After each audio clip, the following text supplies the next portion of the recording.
आदरणीय सभापति जी, मणिपुर के संबंध में मैंने पिछले सत्र में विस्तार से बात कही थी, लेकिन आज मैं फिर से एक बार दोहराना चाहता हूं।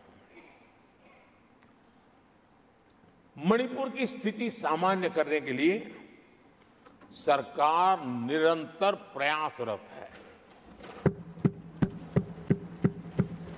वहां जो कुछ भी घटनाएं घटी, 11,000 से ज्यादा एफआईआर की गई है। मणिपुर छोटा सा राज्य है, 11,000 एफआईआर की गई है। 500 से ज्यादा लोग अरेस्ट हुए हैं।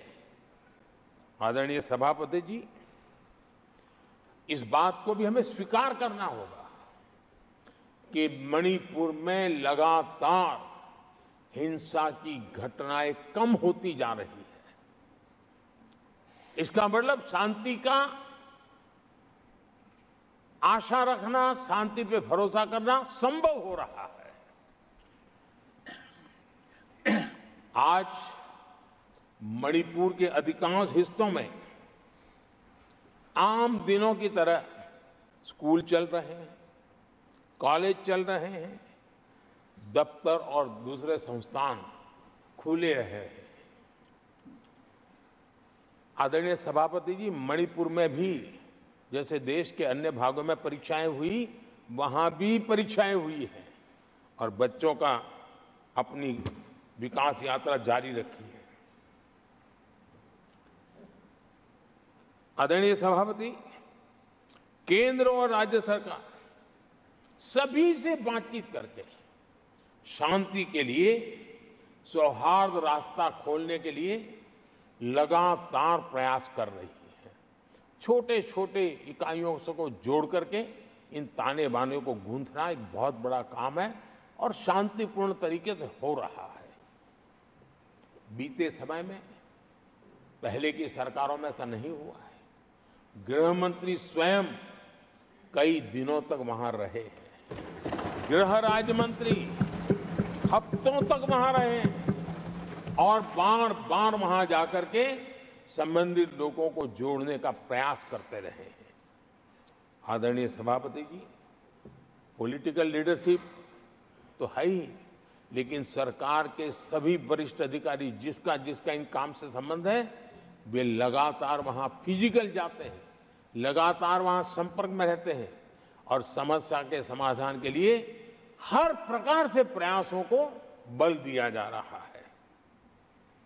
आदरणीय सभापति जी, इस समय मणिपुर में बाढ़ का भी संकट चल रहा है और केंद्र सरकार राज्य सरकार के साथ मिलकर के पूरा सहयोग कर रही है। आज ही एनडीआरएफ की 2 टीमें वहां पहुंची है, यानी कि प्राकृतिक मुसीबत में भी केंद्र और राज्य मिलकर के मणिपुर की चिंता कर रहे हैं। आदरणीय सभापति जी, हम सभी को राजनीति से ऊपर उठ करके वहां की स्थिति को सामान्य बनाने में सहयोग करना चाहिए। ये हम सबका कर्तव्य है। आदरणीय सभापति जी, जो भी तत्व मणिपुर की आग में घी डालने की कोशिश कर रहे हैं, मैं उनसे आगाह करता हूं कि ये हरकतें बंद करें।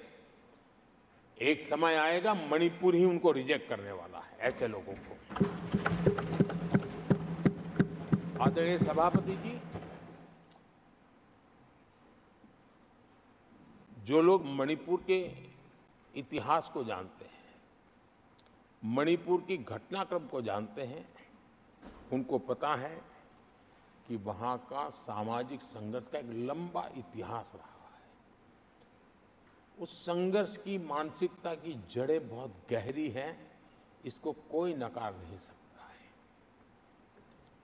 और कांग्रेस के लोग ये न भूले कि मणिपुर में इन्हीं कारणों से 10 बार राष्ट्रपति शासन लगाना पड़ा है। इतने छोटे से राज्य में 10 बार प्रेसिडेंशियल रूल लगाना पड़ा है, राष्ट्रपति शासन लगाना पड़ा है।